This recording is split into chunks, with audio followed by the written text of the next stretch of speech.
And so let's look at the guidelines then from that perspective. In this talk, we're emphasizing the method. And so you could easily get stuck on, well, I've got to do the method just right. But it's always a relationship. And that means, unlike certain other disciplines, if you don't do it correctly, it doesn't matter. It's a help if you do it correctly. But it doesn't matter because it's your intention that counts, and the relationship is with God. And God sees that you're trying hard to do a nice job, the best you can, however much you're stumbling. He's not going to hold your mistakes against you. He's looking at your love, and through another person or a book or eventually or through the inspirations of the Holy Spirit, you'll correct whatever mistakes you're doing. The main thing to do is to do it. The principal method of centering prayer really is to sit down. Now that isn't too hard for most people. Once you sit down, then the Spirit has sort of got you, especially if you're determined to sit there for the 20-25 minutes that you have agreed upon. And if you do that every day, then your mistakes or misconceptions will gradually evaporate. Doing it is the primarily discipline. But there's ways of doing it that could facilitate this sitting there. And so let's look at the guidelines. Now, the first guideline is choose a sacred word as the symbol of your intention to consent to God's presence and action within you. Notice, please, God's presence and action. So we're working with a dynamic relationship, a back and forth, an exchange, a conversation which has moved towards communion or is moving in that direction. The second little guideline is that sitting comfortably and with eyes closed, we settle briefly, like I'm settling in this nice chair, breathing easily and so on. And then after a few moments of not doing anything, just sort of settling, pausing, maybe 10 or 15 seconds of quiet, you introduce very gently, very casually, almost informally, the sacred word that you had chosen in the first guideline that symbolizes the consent of your will to God's presence and action within. They always go together. God is not a statue. He's not a static force within us. It's a loving relationship in faith, and hence God's Spirit can do all kinds of things and suggests all kinds of things, and He does.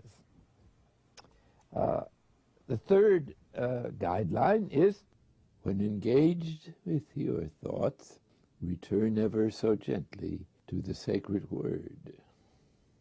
Well, this is just to say, or acknowledge the fact that there are going to be various thoughts, feelings, sense perceptions, noise in the room, people coughing, memories, imaginations, visualizations, sort of dreaming. All of this psychological material, you might say, is going to be flowing down the stream of consciousness as you sit there.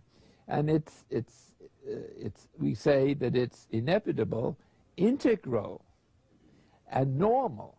So this is a terribly important point to get through our heads if we've been trained in the doctrine of distractions, that distractions somehow are harmful or interfere with your prayer. Now, if you're doing discursive meditation when you're supposed to be thinking about something particular, then other thoughts are distractions, do interrupt your reflection and your prayer. But the centering prayer moves beyond that level of awareness.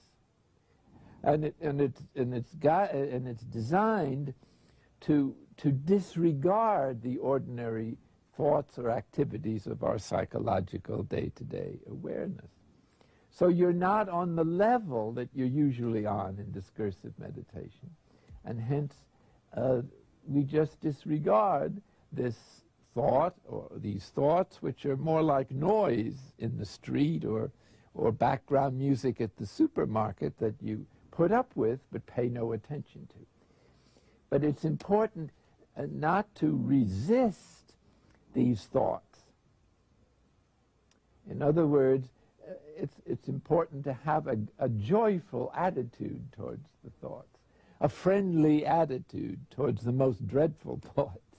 Not that you linger over them or act them out, but it's important that we expect them, and they're normal, and they're integral, and so we receive them all with a smile, sort of inward smile, so to speak.